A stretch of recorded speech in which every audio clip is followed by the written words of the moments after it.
Sou o João Basoli, este é o Cidades de Fato Podcast. Quero agradecer aos ouvintes pela audiência. O tema do nosso episódio de hoje é Direito Urbanístico, Perspectivas nas Emergências Climáticas e vamos tratar também, obviamente, de plano diretor. O nosso episódio de hoje é de número 156 e está conosco Edésio Fernandes. Olá, Edésio, é um prazer tê-lo conosco. Seja bem-vindo ao Cidades de Fato Podcast.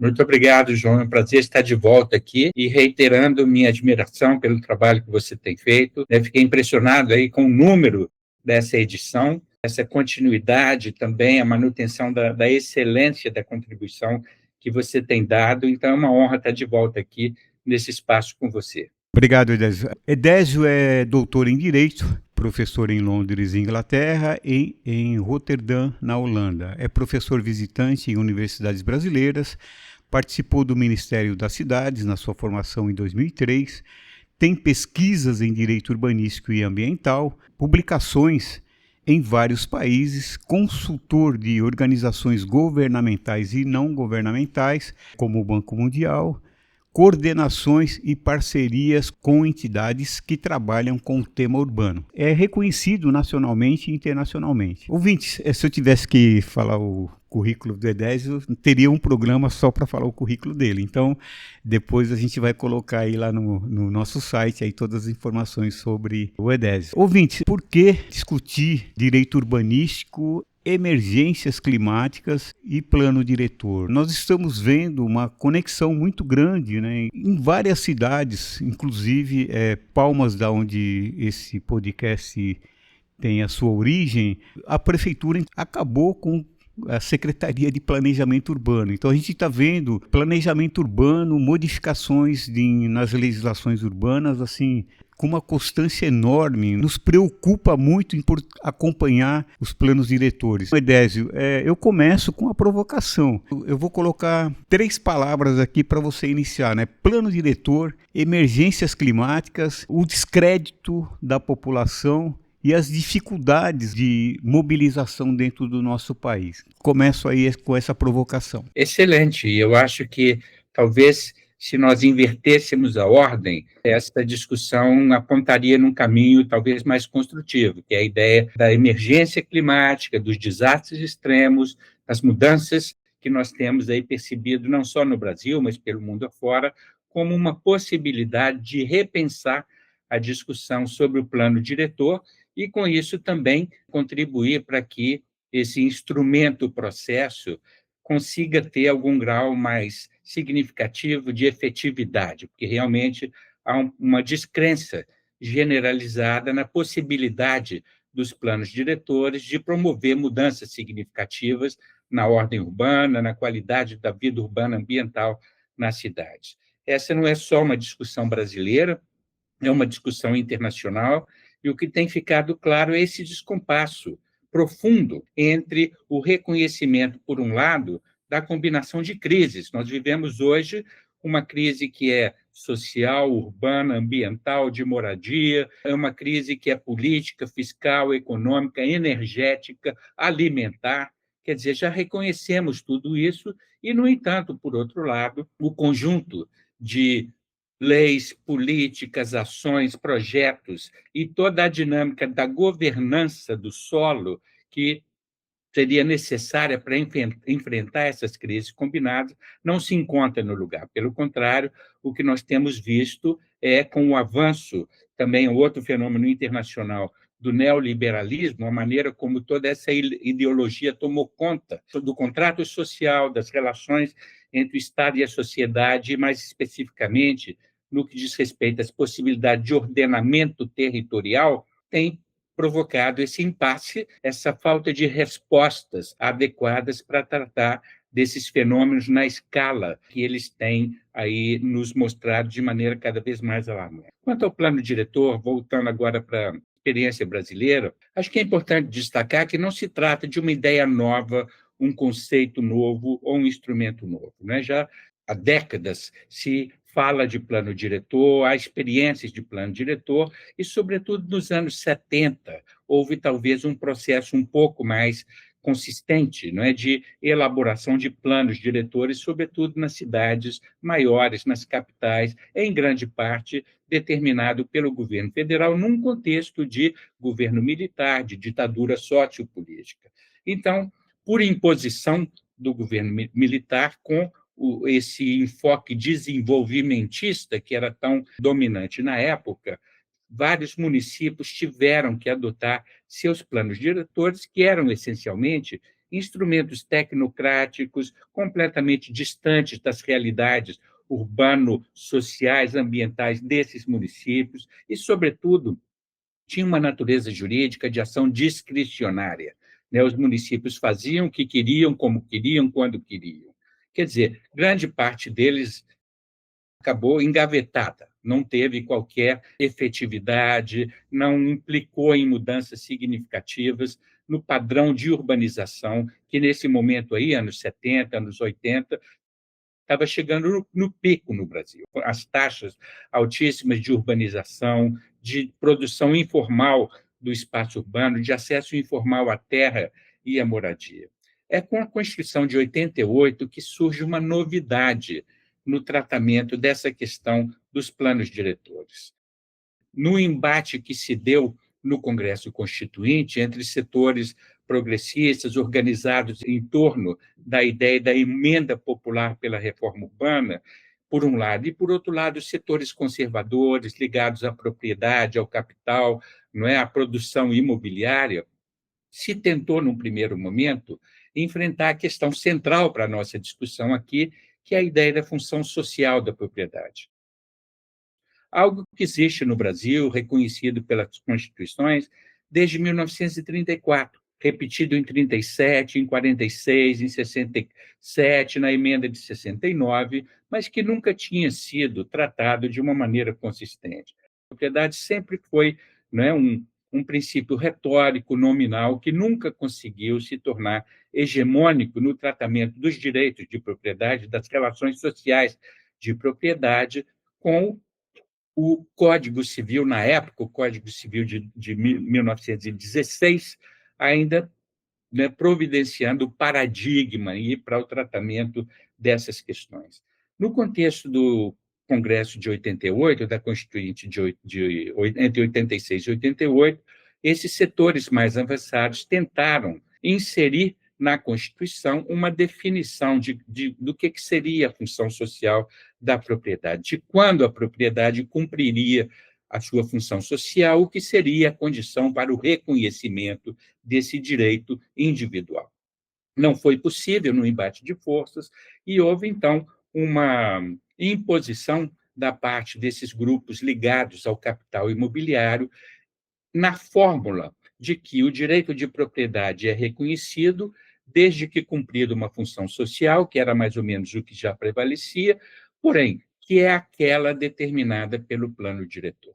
Quer dizer, essa mudança aí, né, é muito significativa, foi ela que abriu o escopo para uma nova tentativa de enfrentamento dessa questão central.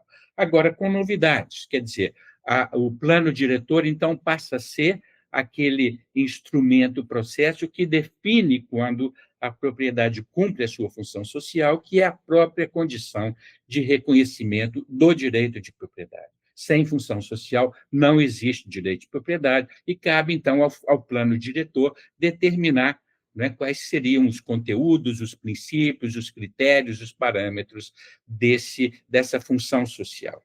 A outra grande novidade da Constituição foi municipalizar esses processos, né? A Constituição ela é municipalista nesse sentido de reconhecer a autonomia quase que plena dos municípios para o ordenamento territorial e mais, né? Abriu o espaço da participação popular. Por isso é que desde então se fala em planos diretores municipais participativos. Isso é muito interessante, porque na verdade é muito original, mesmo no contexto internacional. Até então, qualquer noção de participação, ela era discricionária, ela era, quando muito, um elemento de legitimação sociopolítica das ações do poder público. né, uma espécie de carimbo para garantir que o poder público, através de suas leis, seus projetos, seus programas, estivesse agindo de maneira consistente com os anseios, as necessidades, né, e as aspirações da sociedade. Com a introdução da participação como um direito e uma condição sine qua non, não apenas para a legitimidade, como também para a legalidade das ações do poder público, nós estamos num outro patamar nessa discussão sociopolítica, né? A tal ponto que, historicamente, vários planos diretores municipais, inclusive importantes, como o da cidade de São Paulo, foram anulados por falta de participação popular. Então, essa é uma novidade muito significativa, uma contribuição brasileira para esse debate internacional. Quer dizer, inserir a noção da participação nesses processos como uma condição da validade jurídica desses processos. Então, nesse primeiro momento, então, a partir da Constituição de 88, na década de 90, vários municípios progressistas que tinham abraçado aí a bandeira da reforma urbana começaram a discutir e a aprovar um conjunto original de leis de uso do solo, zoneamento, planos diretores e outras tentativas de materialização dessa noção da função social da propriedade. Devido aí a uma série de resistências dos grupos conservadores, questionamentos judiciais sobre a validade e a constitucionalidade dessas leis municipais, houve, então, todo um processo de pressão para que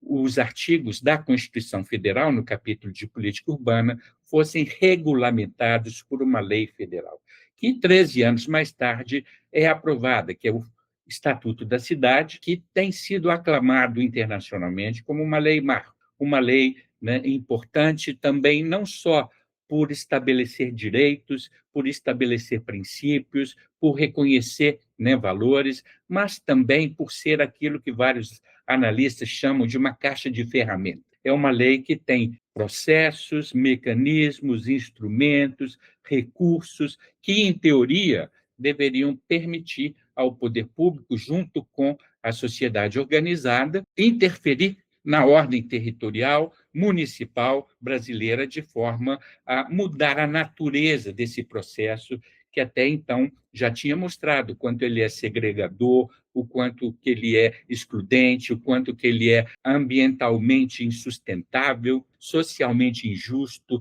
em um processo, inclusive, que gerou o grau tão acentuado de informalidade na produção do espaço no Brasil. Então, surge, nesse contexto do Estatuto da Cidade, toda essa nova noção de plano diretor municipal, participativo, que tem que promover a redistribuição dos ônus e dos benefícios da urbanização, e mais, que não é discricionário. Esse plano diretor que tem que também, de alguma forma, materializar o princípio constitucional que foi agregado posteriormente de reconhecimento do direito social da moradia, ele passa a ser uma obrigação do poder público. Lembrando também que o Estatuto da Cidade é a primeira lei nacional que reconhece, ainda que indiretamente, a noção do direito à cidade. Ela fala de direito a cidades sustentáveis. Então, em termos jurídicos, isso é um marco muito inovador. É uma nova ordem jurídica urbanística que é proposta a ser disputada, a ser preenchida, né? E são muitos os que dizem que, na verdade, colocar no plano diretor, né, essa responsabilidade pela atribuição de conteúdos é a realidade brasileira, é reconhecer a natureza política desse processo. Ao invés de estabelecer critérios formais, por exemplo, para a definição do que é a função social da propriedade rural, existem desde o Estatuto da Terra, de 64, e nem por isso se promoveu até hoje reforma agrária significativa no Brasil. Então, essa ideia de atrelar um processo político que foi municipalizado e que foi democratizado, talvez fosse uma maneira mais realista, mais pragmática e mais próxima mesmo das realidades aí que prevalecem no país. Eu quero acrescentar alguns elementos aí à sua fala que eu acho que é fundamental.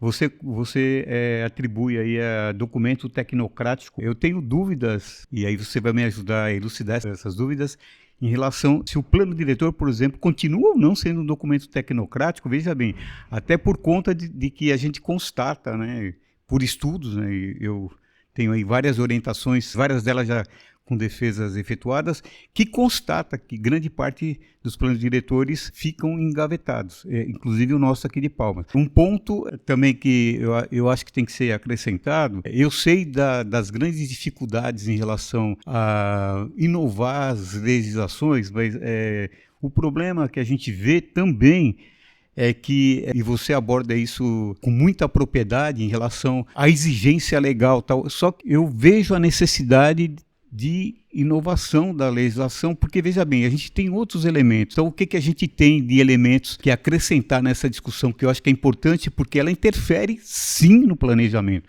Facções, religião e emendas parlamentares. Eu trago mais 3 palavras aí para... Né, eu vou fazer essas tríades de vez em quando, interromper e trazer essas tríades. Então, eu trago novamente. Facções, religião e emendas parlamentares que, no meu entender, estão interferindo diretamente, e nós, da área do direito urbanístico, tal, não estamos conseguindo qualquer tipo, né, de interferência para mitigar esse problema. Gostaria de ouvir você um pouco em relação a isso. Você tem toda a razão. Eu quis situar que foi proposta uma nova ordem jurídica urbanística.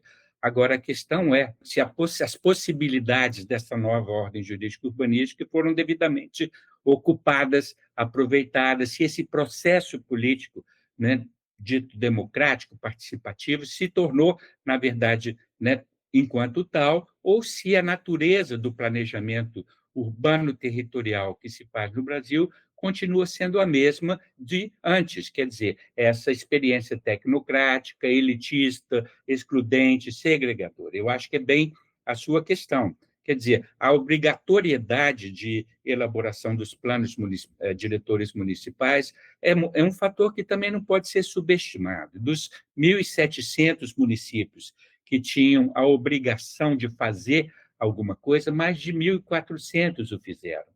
Isso em si é muito positivo, porque até então a enorme maioria dos municípios brasileiros não tinha a menor ideia sobre as suas próprias realidades. Não tinha informação, não tinha cadastro, não tinha mapa, não tinha fotografia aérea. Então, houve um esforço de produção de mais informação, de maior conhecimento. Agora, num contexto também de enormes dificuldades, de pouca capacidade de ação, problemas estruturais. Os planos diretores, pela própria história deles e pela própria natureza da Constituição, eles são restritos aos territórios municipais, quando a realidade da urbanização brasileira é, em grande parte, metropolitana. Quer dizer, esse problema da esfera da intervenção do poder público, desde sempre, né, é uma dificuldade. Quer dizer, como tratar de questões que são, né, metropolitanas, e no caso, por exemplo, das questões ambientais, vamos pegar aí a questão da água, né, não há como enfrentar a questão se não for numa esfera, pelo menos, da microbacia. Agora, a ideia, então, dos limites municipais é sempre um problema, levando em conta, inclusive, que são vários os municípios brasileiros que ainda acham que não têm competência para tratar de suas próprias zonas rurais. Se criou esse mito da zona rural como se fosse um espaço tão somente da competência do governo federal, e os municípios têm feito muito pouco no sentido do ordenamento dessas zonas rurais. Quer dizer, a minha pergunta é: será que o Brasil, os brasileiros, né, os atores aí comprometidos com a reforma urbana, os gestores urbanos mais progressistas, fizeram por merecer o Estatuto da Cidade? Eu acho que não. Eu acho que o Estatuto da Cidade, a noção que ele propõe de plano diretor, é muito mais ampla, muito mais rica, né? Oferece um campo muito maior de possibilidades do que aquele que tem sido a experiência concreta dos municípios brasileiros. Há aspectos positivos, sem dúvida, né? Quando dos 20 anos aí do Estatuto da Cidade. Eu organizei uma publicação, inclusive com a sua participação, né, com mais de 70 colegas do Brasil afora, avaliando o que aconteceu nos seus respectivos municípios. Há aspectos positivos. O grau de participação, com todos os seus problemas, limitações, com diferenças de qualidade, avançou. Há mais participação do que antes. Há hoje uma maior preocupação ambiental, há hoje uma maior preocupação com a questão do patrimônio histórico-cultural, né? Talvez o avanço maior que essa leva de planos diretores pós-Estatuto da Cidade tenha tido tem a ver com a maior demarcação das zonas especiais de interesse social. São milhares de zonas especiais que foram demarcadas pelo Brasil afora. Muitos dos colegas analistas internacionais falam que essa é a maior contribuição do Brasil para, né, o urbanismo internacional, a ideia das ZEIs. Né? No caso, as ZEIs chamadas ZEI cheia, né, que corresponde aí às áreas já ocupadas. No entanto, a avaliação que se faz hoje, desses 20 para 25 anos, né, dos planos diretores, é de que eles não interferiram na estrutura fundiária do país. Eles ainda se dão, por exemplo, as ZEIs vazias, que seriam aquelas áreas com serviços, com infraestrutura, com equipamento, que poderiam ser usadas para moradia social, não têm sido utilizadas dessa forma. Nós temos esse modelo perverso no qual o déficit habitacional tem sido estimado entre 6 e 7 milhões de unidades, e nós temos mais de 11 milhões de construções vazias e subutilizadas no país, sem falar do estoque enorme de lotes com serviços também sem construção. Não há captura da valorização imobiliária de maneira significativa no Brasil, e quando há, como, por exemplo, nos municípios de São Paulo, Porto Alegre, tudo, que hoje tem um mercado dinâmico de venda de direitos de construção, de créditos de construção e leilões municipais, gerando fortunas através do próprio planejamento territorial, não existe redistribuição significativa desses novos recursos. São recursos que acabam sendo utilizados nas mesmas áreas mais centrais, que já têm serviços, que já têm infraestrutura, que já têm equipamento. Não há uma redistribuição socioterritorial desses recursos, no sentido de promover aquela distribuição justa dos ônus e benefícios da urbanização, no sentido de minimizar, pelo menos, as condições da produção tão precária do habitat no Brasil. Também tem que levar em conta que, nesse período entre a aprovação da Constituição, a aprovação do Estatuto e a elaboração dos planos diretores, a urbanização brasileira mudou muito. O Brasil hoje, para começar, é um país cada vez mais pós-industrial. Continua sendo cada vez mais um país urbano, mas não tanto de base industrial. Então, o processo de financiarização da terra, da cidade, da moradia, no contexto de um mercado que é cada vez mais globalizado, tomou conta do Brasil. A invasão do neoliberalismo, diminuindo o escopo da ação do Estado, sobretudo municipal, o arrefecimento também da mobilização social, que era tão promissora nos anos 80 e que hoje, não é, deixa tanto a desejar. Tudo isso é, né, algo novo nesse contexto, que coloca também mais limites para a efetividade do plano diretor. Quer dizer, né, agora, sobretudo, o que eu acho que é mais marcante nesse processo, nessa dificuldade tão estrutural de mudar a natureza do planejamento, né, a despeito das possibilidades dessa nova ordem jurídica, é o fato de que, na verdade, a noção contemporânea do plano diretor requer um projeto de cidade que seja construído coletivamente, com participação popular, né, com articulação intergovernamental. A experiência concreta dos planos diretores, ao invés de apostar nesses projetos de cidade, tem, na verdade, colocado ênfase em instrumentos de gestão urbana, porém, instrumentos sem um projeto. E, com isso, eles foram muito rapidamente apropriados por setores do mercado imobiliário, que aprenderam a ganhar muito rapidamente com o planejamento territorial e que não abrem mão dessas possibilidades trazidas pelo Estatuto da Cidade.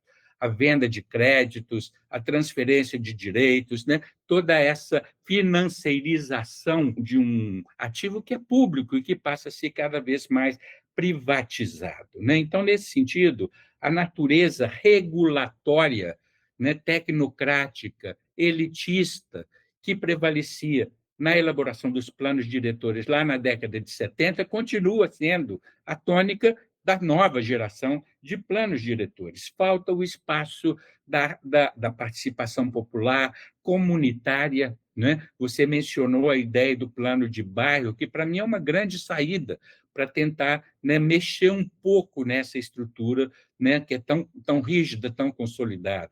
É apostar na ideia da ação coletiva, dos planos comunitários, dos planos de bairro. Né?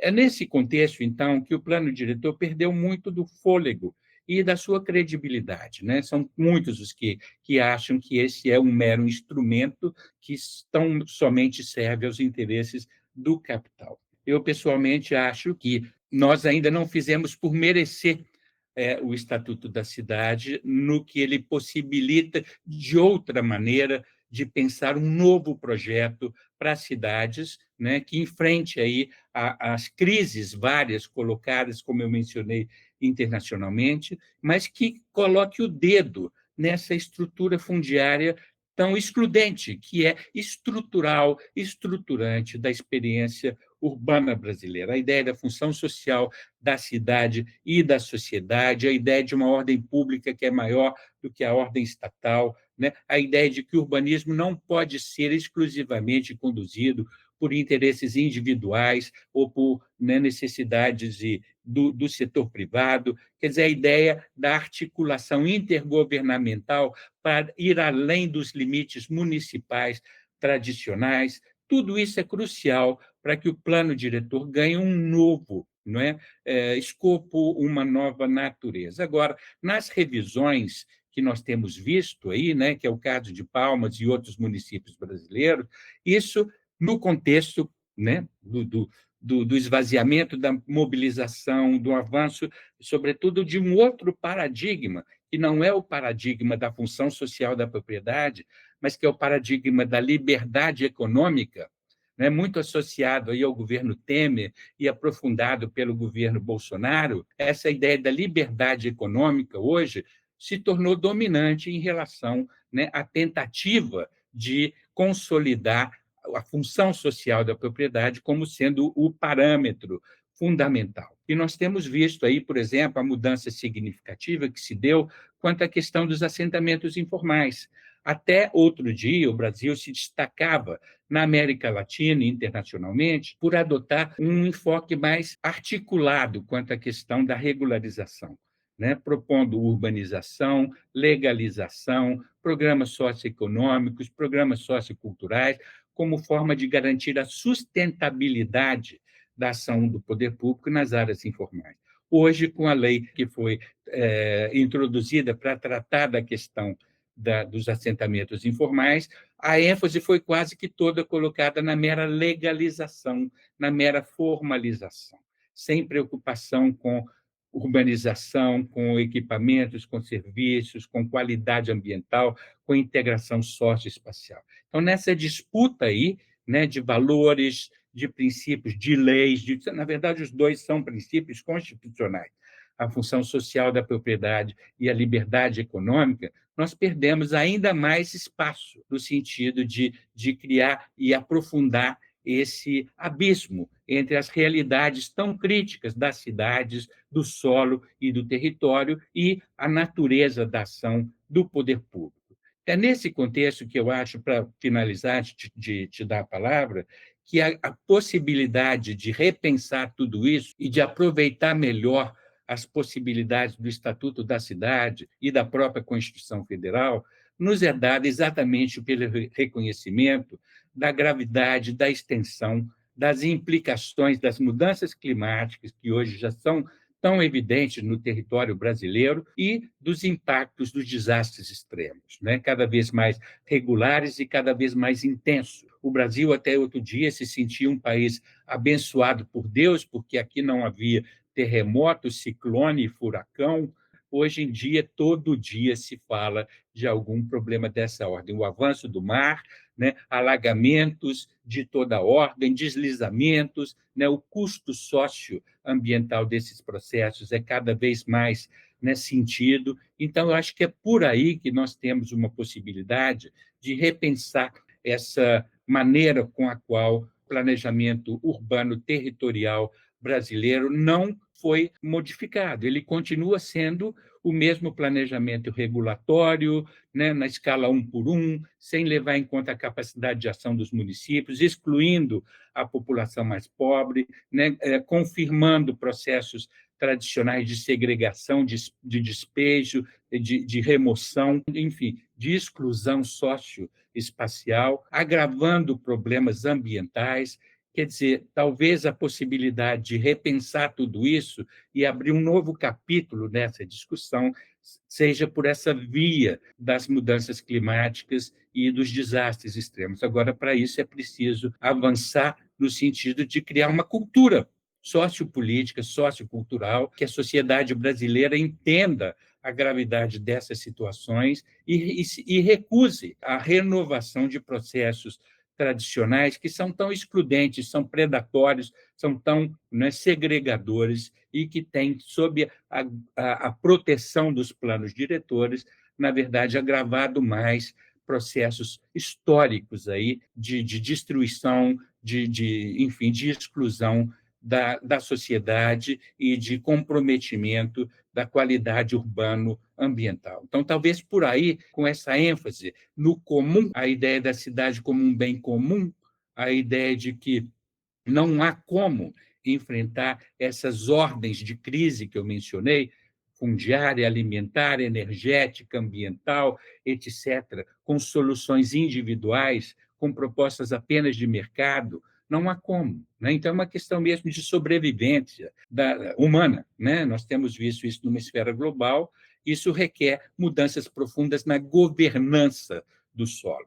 Isso, então, eu tenho para mim que não é o caso de novas leis, necessariamente. Claro que aqui e ali leis podem ser pensadas, melhorar, suprir lacunas, mas eu tenho para mim que, enquanto marco jurídico urbanístico, o Estatuto da Cidade nos permite avançar muito mais do que o que tem sido feito. Então, trata-se aí muito mais de uma dificuldade estrutural de criar novos processos sociopolíticos, de governança do solo, de democratização das formas de acesso ao solo e à moradia, do que propriamente criar novas leis, aprovar novas leis. Colocar o dedo nessa ferida profunda que é essa estrutura fundiária. Nós nem sabemos mais, no contexto da globalização desses mercados, quem são os atores que hoje, né, dominam essa discussão no Brasil. A costa brasileira foi quase que toda comprada por fundos de pensão, fundos de investimento, fundos abutres, fundos previdenciários. Né? Nós nem sabemos mais quem são esses atores. Então, mesmo a noção de participação fica cada vez mais difícil nesse sentido, quando você não sabe quem são os atores. Então, aproximar a ordem jurídico-político-institucional da ordem da realidade urbano-territorial social é o grande desafio que nos é colocado. Eu vou trazer um outro elemento que eu acho que é importante, é a questão orçamentária.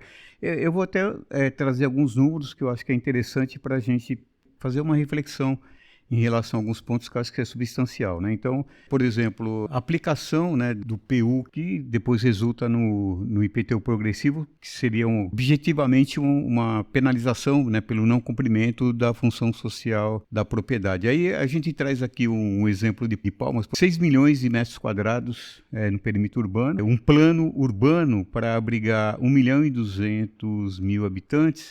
Nesse mesmo plano é ocupado só 15%, aí é a marca registrada da segregação. Nós temos 320.000 habitantes no município. E um perímetro urbano hoje, com ampliação, o plano original era para abrigar 1.200.000, hoje o nosso perímetro urbano tem a possibilidade de abrigar 4 milhões aproximadamente. Então veja bem, quando eu vou chegar a 4 milhões, né? Então é o seguinte, aí eu tenho Gleba no centro, você esteve aqui em Palmas, né, no congresso do Instituto Brasileiro de Direito Urbanístico, nós temos Gleba no centro da cidade. E aí nós temos a verticalização. Algumas semanas atrás, anunciado, aí já tem stand de vendas de um prédio de 65 andares, quarto maior da região norte. O orçamento não chega nas periferias. Então veja bem, o orçamento coligado ao plano diretor. Obviamente, isso é muito claro que a legislação obriga essa interligação, mas a gente sabe que a prática está muito longe disso. O que nós temos, não só Palmas, que é uma capital, né, a capital do Tocantins, mas outras cidades brasileiras. Qual é a funcionalidade do orçamento em relação ao plano diretor? O orçamento vai para o centro e para os locais economicamente, aí você falou bem da questão, né, econômica. Economicamente tem a valorização, essas coisas mais. Você não entende que deveria, não só a legislação resolve o problema, mas não teria que ter alguma ferramenta que terminasse dando uma obrigatoriedade maior ao cumprimento desse orçamento? Ótima questão, eu concordo plenamente. Eu acho que o planejamento brasileiro, esse planejamento tradicional, regulatório, elitista, excludente, ele tem sido caracterizado também pela falta total de articulação das políticas públicas. A política urbana, que não fala com a política ambiental, que não fala com a política de transporte, que não fala com a política de saneamento e que não fala com a política orçamentária, e nenhuma delas fala com a política fundiária. Eu acho que essa articulação é crucial entre as políticas públicas e delas com a estrutura fundiária. Isso é fundamental e esse é um desafio que ainda não se coloca, né, no Brasil com o devido vigor. Agora, eu acho que tem questões variadas aí, né? Uma é a necessidade de repensar o sistema tributário brasileiro. Isso se coloca, né, com frequência, que é um sistema tributário ainda que não incide de maneira significativa sobre o capital, né? Ele é muito mais regressivo e indireto, no sentido de ser uma tributação que incide sobre serviços, que incide sobre salário, que não coloca o dedo também nessa concentração absurda do capital, inclusive do capital imobiliário no Brasil. Então, é fundamental repensar a questão da natureza indireta, regressiva, injusta do sistema tributário, para que novos recursos sejam possibilitados para a gestão pública, especialmente municipal. Agora, dito isso, é importante destacar também que as possibilidades já existentes, que independem de uma reforma constitucional, de gerar novos recursos, não têm sido apropriadas pelos municípios. A possibilidade, por exemplo, de um tratamento mais vigoroso da propriedade territorial, né? A maior parte dos municípios tem cadastros e plantas de valores completamente defasadas. A tributação sobre a propriedade, que é uma competência municipal, completamente sem significação. Então, há essa possibilidade aí que os municípios não têm cumprido, por todas essas razões políticas aí de quem que controla esses processos políticos decisórios, mas também existe essa outra possibilidade, na verdade, uma obrigação determinada pelo Estatuto da Cidade, que é a da recuperação da valorização imobiliária. Isso não se trata de uma ação discricionária do poder público, isso é uma obrigação do poder público recuperar para a comunidade boa parte daquela valorização imobiliária que decorre não apenas de obras públicas, de serviços e infraestrutura, né, que são implementados com dinheiro público, mas da própria ordem urbanística, da legislação urbanística. Aquela lei que hoje diz que o rural amanhã passa a ser urbano, os preços aumentam imediatamente. Aquela lei que muda as possibilidades de uso e ocupação, aumentando as possibilidades econômicas aí de aproveitamento do bem pelo particular, os valores imediatamente aumentam, sem que exista, da parte do poder público, uma captura adequada dessa valorização para a comunidade. São valores gerados pela comunidade, mas que são apropriados pelo particular. A Colômbia tem uma experiência muito mais significativa nesse sentido, da captura da valorização imobiliária. No Brasil, quando ela existe, como eu mencionei, sobretudo através dessas estratégias de vendas de créditos de direito e transferências em leilões e outros processos e operações variadas, os recursos gerados pelo planejamento territorial e que são muito significativos não são redistribuídos, é o que você mencionou, não chegam na periferia, não são utilizados para urbanizar a favela, não são utilizados para promover políticas de saneamento, pelo contrário, né, no contexto aí da liberdade econômica, no contexto do neoliberalismo, a solução prevista tem sido a da privatização plena de tudo, da água, do esgoto, do transporte, quando países pelo mundo afora, inclusive o Reino Unido, países que foram pioneiros na adoção dessas estratégias da privatização, hoje, fazendo a avaliação das experiências, estão passando por um processo crescente de renacionalização desses serviços, desses bens, dessas estratégias. Então, o Brasil está 30 anos atrasado nesse sentido. Então, eu acho que essa articulação com o orçamento, inclusive dando um novo vigor a essa experiência tão original brasileira, que era do orçamento participativo, requer gerar novos recursos, agora, não apenas pela reforma tributária, mas pela utilização plena das possibilidades pelo município, das possibilidades hoje existentes de tributação do capital imobiliário e, sobretudo, da recuperação da valorização imobiliária, de forma a redistribuir. Isso é outro desafio, porque fala-se muito, por exemplo, da importância da maior densidade da ocupação para que, né, uma maior utilização da infraestrutura existente. Então, com isso, vem essa verticalização crescente e a pressão que nós temos visto em tantas cidades de construção de pequenos imóveis e tudo. Agora, isso não necessariamente significa que essa densidade construtiva vá impactar no déficit habitacional, porque o que nós temos visto nas grandes cidades, e isso também é um fenômeno internacional, é que um enorme estoque dessas novas construções fica vazio, são meros ativos financeiros, ou então são utilizados para Airbnb, aluguel de curta temporada, não para resolver a questão habitacional. Então, construir mais não necessariamente significa que nós estaremos aí reequilibrando o déficit habitacional. Com frequência, acaba sendo mais uma forma de aumentar o ganho do capital imobiliário. Tudo isso passa, então, por essa dificuldade estrutural de garantir a hegemonia da noção da função social da cidade da propriedade, de entender a cidade como um bem comum e, através de processos participativos, garantir que haja um equilíbrio maior entre interesses particulares e direitos individuais e interesses difusos e direitos coletivos, sobretudo quanto, né, à utilização do solo e seus recursos, de forma a garantir aí um modelo de urbanização que seja efetivamente sustentável e que seja também compatível com todas as demandas que vêm desses processos cada vez mais reconhecidos de mudanças climáticas e de desastres extremos.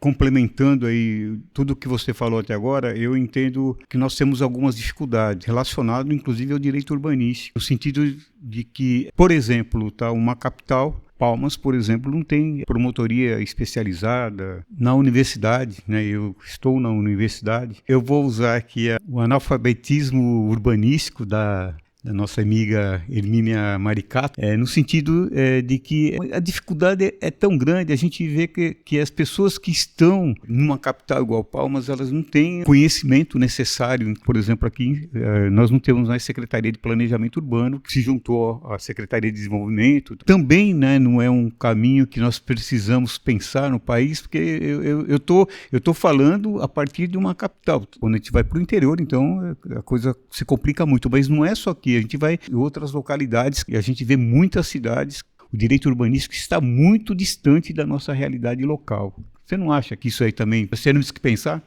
Totalmente. Você está falando a partir de uma capital planejada, o que é uma rara experiência no Brasil, né? O que mostra com muito vigor a natureza do planejamento que tem sido feito no Brasil. Quer dizer, se as cidades planejadas são assim, imagina aquelas que são produzidas através de outros processos. Agora, você tem também toda a razão, no sentido de que há um papel fundamental a ser ocupado pelo direito, pelos operadores do direito, pelos juristas, que passa da própria formação, né? São pouquíssimas as faculdades de direito que oferecem a disciplina do direito urbanístico, não é? Quer dizer, nós ainda temos essa formação dos juristas, que vão virar promotores, defensores, advogados ou o que for, com uma carga enorme de civilismo, que reflete a experiência histórica, né, patrimonialista da propriedade absoluta, que vem da experiência colonial brasileira. Então,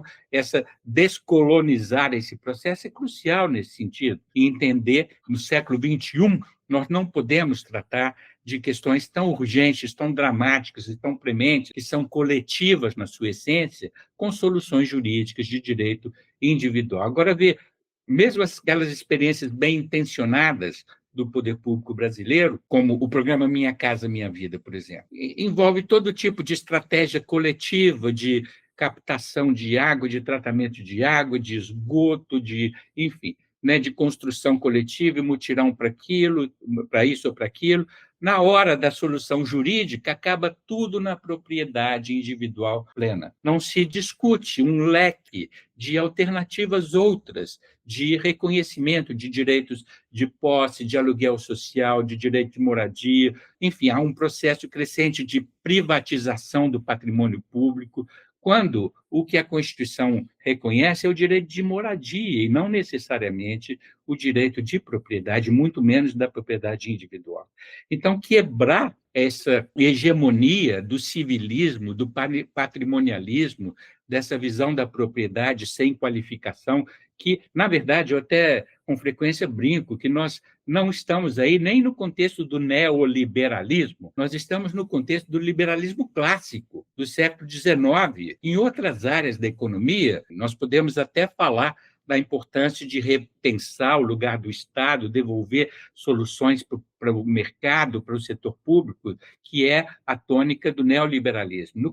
Na questão da propriedade da terra, especificamente aí da terra urbana, nós nem ainda revogamos o liberalismo clássico, né, nessa acepção aí tão tradicional, patrimonialista, excludente dos direitos coletivos, sociais e interesse difuso. Então, reformar esses profissionais que vão se tornar operadores do direito é fundamental. O que nós temos visto é que mesmo aquelas categorias que foram criadas com as mudanças sociopolíticas e jurídicas dos últimos tempos, como, né, o Ministério Público, poucos se ocupam da questão urbana. Existe talvez um pouco mais de sensibilidade para a questão ambiental, mas muito pouca informação e, sobretudo, muito pouca adoção, né, da importância da questão urbana. Hoje, a sociedade brasileira depende cada vez mais dos defensores públicos, que estão abrindo mão daquela obrigação, daquele mandato tão importante dos litígios individuais para tentarem dar conta dos litígios coletivos, porque não há outros atores que os apoiem nesses conflitos cada vez mais frequentes, né? Então, é fundamental também pensar nesse sentido. Eu acho que a nossa sociedade e a classe média que ocupa essas grandes posições aí, né, institucionais, ainda abraça com muito vigor uma ideologia político-jurídica do liberalismo clássico, e sem enfrentar isso não há como afirmar noções de função social da propriedade, de função social da cidade, de cidade como bem comum. Eu acho também que envolver jovens e crianças nesse processo é fundamental, porque são eles que vão ser cada vez mais afetados, né, por essa natureza tão precária, né, tão perigosa, na verdade, da urbanização brasileira. Hoje já existe uma sensibilidade maior dos jovens para a questão ambiental e muito pouca informação e sensibilidade para a questão urbana. Então, aproximar as duas agendas, a agenda da cidade, a agenda do meio ambiente, é fundamental, que foi um esforço feito recentemente na COP, entender que não há solução para questões ambientais sem passar por soluções para as questões urbanas. Agora, nisso aí é um lugar enorme para o envolvimento de jovens e crianças, né? Porque são eles que têm, talvez, mais possibilidade do que essa geração que está hoje aí, né, ocupando essas posições de saber e de poder, no sentido de repensar, né, valores e critérios e prioridades que têm sido dados. E, com isso, defender a ideia do coletivo, a ideia do comum, a ideia do difuso, a ideia aí do sustentável, porque do jeito que a gente tem conduzido essa discussão, o desastre se faz cada vez mais próximo, né? Então, nesse sentido, você tem toda a razão. Eu acho que o direito tem um lugar enorme a ser preenchido, que vai, inclusive, da interpretação. As leis urbanísticas brasileiras, por mais progressistas que pretendam ser, na hora do conflito, elas são avaliadas pelos tribunais e pelos juízes com os princípios do Código Civil e não com os princípios do próprio direito urbanístico. Então, há um esvaziamento, há uma deturpação enorme. Eu, já na minha experiência com juízes, com frequência eu falo de Estatuto da Cidade, eles acham que eu estou falando de Estatuto da Terra. Eles não têm nem a informação de que, em 2001, uma lei que é saudada internacionalmente, pela qual o Brasil ganhou prêmios internacionais,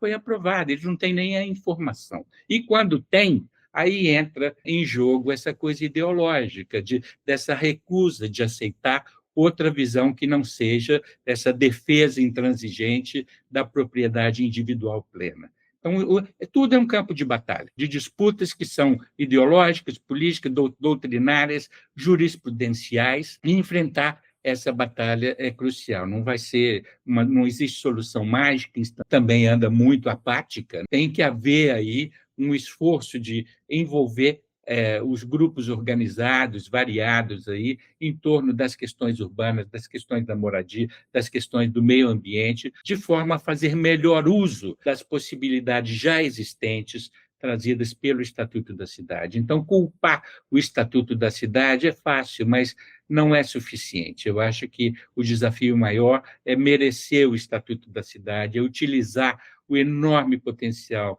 que ele traz de repensar, de mudar estruturalmente, né, através de projetos de cidade, a natureza desses processos de urbanização que tem aí hoje, né, afetado 87% da sociedade brasileira. Infelizmente, estamos chegando ao final do nosso episódio de hoje, e assim, eu gostaria de pedir ao nosso convidado que deixe uma indicação cultural para os nossos ouvintes, e nos diga, para você, Edésio, o que são cidades de fato? Bom, como indicação, eu acho que nós temos que entender melhor, explorar melhor essa noção de que tudo que é estatal é público, mas nem tudo que é público é estatal, né? Romper com essa tradição que é tão forte ainda no imaginário brasileiro, sobretudo nesse contexto que o estatal acaba sendo sequestrado pelos interesses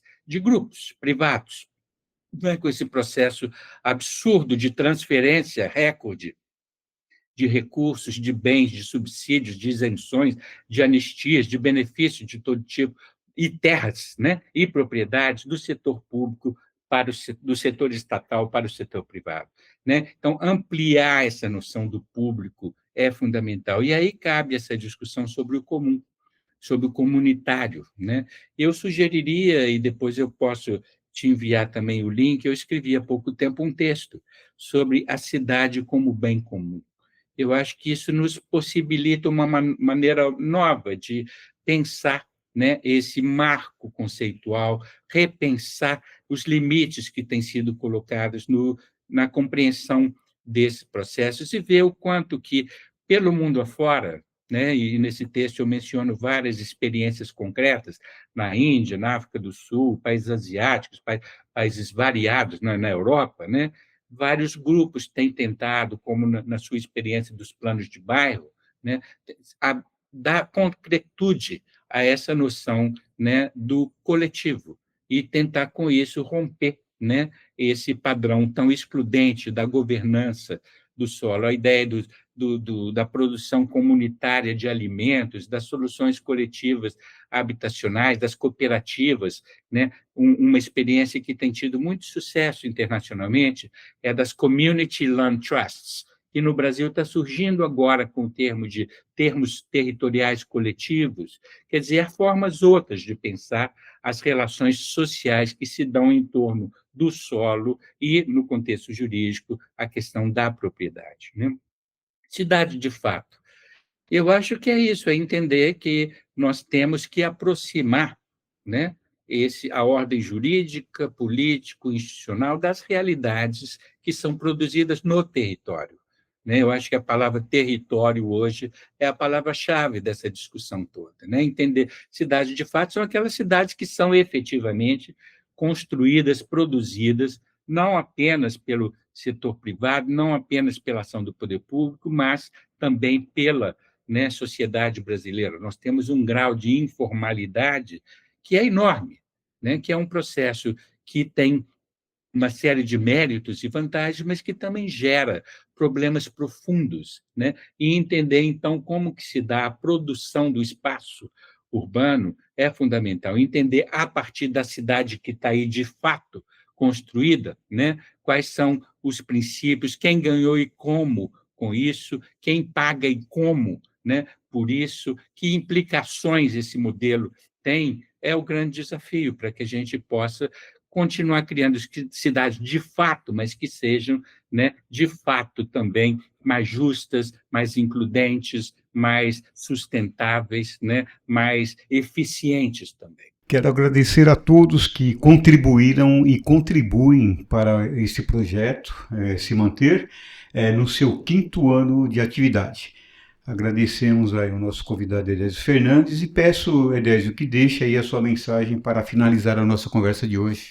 Mais uma vez, agradecendo o convite, reiterando minha admiração pelo projeto e dizendo o quanto eu acho esse projeto fundamental, né, no sentido de prover a informação que é tão necessária para que nós possamos avançar no enfrentamento dessas questões que nos afligem e que nos afetam a todos, né, de maneira adequada, de forma a não mais fomentar esse abismo, né, entre realidades e processos aí jurídicos, políticos e institucionais. A informação é crucial nesse sentido, a informação crítica, a informação que é embasada em fatos, em dados, e é esse trabalho maravilhoso que você tem feito que nos permite avançar nesse sentido. Agradecemos aos nossos ouvintes, espero que tenha gostado da nossa conversa de hoje e até o nosso próximo episódio.